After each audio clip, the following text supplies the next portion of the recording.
il y a une donnée, même si il faut toujours se méfier des buzzwords et des derniers mots à la mode du type big data, pardon, mais c'est pas un gros mot. Hein. Moi, j'accrédite cette idée. On parle aujourd'hui de réalité augmentée, mais je parle de marketing augmenté. C'est-à-dire qu'en fait, aujourd'hui, on sait très bien que le client, le consommateur, le prospect, l'utilisateur des réseaux sociaux, la valeur se définit beaucoup plus aujourd'hui par la notion d'usage qu'on en fait et par les données que les uns et les autres vont soit être capables de récupérer, donc ça c'est du côté des marketeurs, soit être capables de lâcher entre guillemets. Donc il y a une espèce du coup là de rapport de force qui est est-ce que demain on pourrait pas imaginer, même si c'est un petit peu c'est un peu l'idée du VRM, Vendor Relationship Management, où moi, client, consommateur, je veux bien céder des données, mais à condition qu'en échange, j'ai quelque chose. Ou alors, imaginer que je vende mes données. Je suis un super client et je vais vendre à mon réseau en échange de, un peu comme les Jones, le film, on a des influenceurs qui vont dire, bah tiens, je veux bien porter votre t-shirt, mais vous allez me payer parce que j'ai un réseau d'amis qui vont ensuite acheter. Exactement. Il y a ce type de démarche.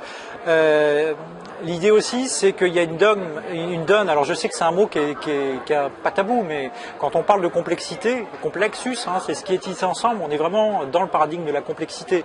C'est-à-dire qu'aujourd'hui, les schémas, les modèles que le marketing a pu utiliser, même si ça change, notamment grâce aux internautes, grâce à ces nouveaux usages.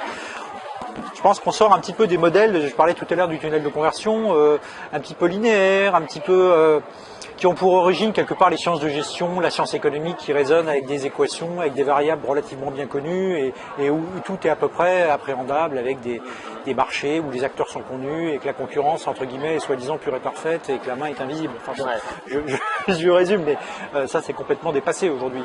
On est dans des réseaux relationnels, de complexité, de données, de moyens, d'outils, tout ça se mélange. Et comment on réagit par rapport à ça? C'est-à-dire qu'on est aussi en quête, en recherche. Et le marketing, à mon avis, doit revoir aussi quelque part, revisiter un petit peu ses fondements. Parce qu'aujourd'hui, on n'a pas forcément les moyens, les outils pour comprendre cette complexité. Les seuls qu'on essaye d'utiliser, c'est en parlant de big data. Or, un individu ne se résume pas à ça. Il y a tout un tas de données intangibles, émotionnelles, psychosociographiques qu'on ne retrouve pas dans ces données. Donc ça, c'est un vrai challenge. Donc c'est cette idée que le consommateur, il est augmenté par cette information qui n'est pas forcément purement quantitative, mais qui est aussi qualitative. Et de l'autre côté, qu'est-ce qui se passe? Il faut qu'il y ait un marketing augmenté qui soit capable d'y répondre, multi-device, multi-terminal, multi-channel, mais intelligemment. Il ne s'agit pas d'être présent partout.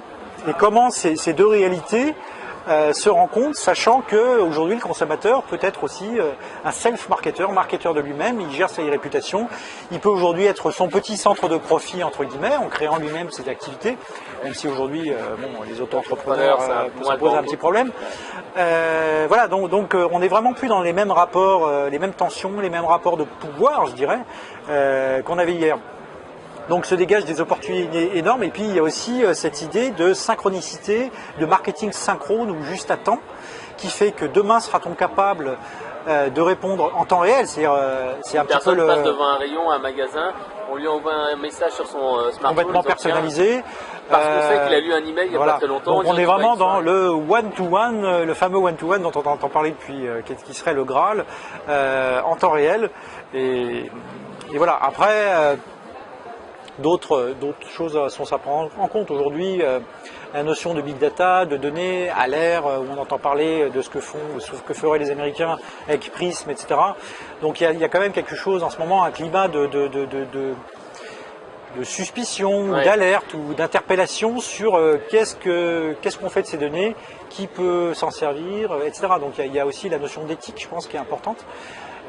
Qui fait partie aussi des exigences de demain et je ne pense pas que sous prétexte qu'on ait la puissance informatique, un marketing hyper basse si je puis dire demain, qu'on puisse faire tout et n'importe quoi.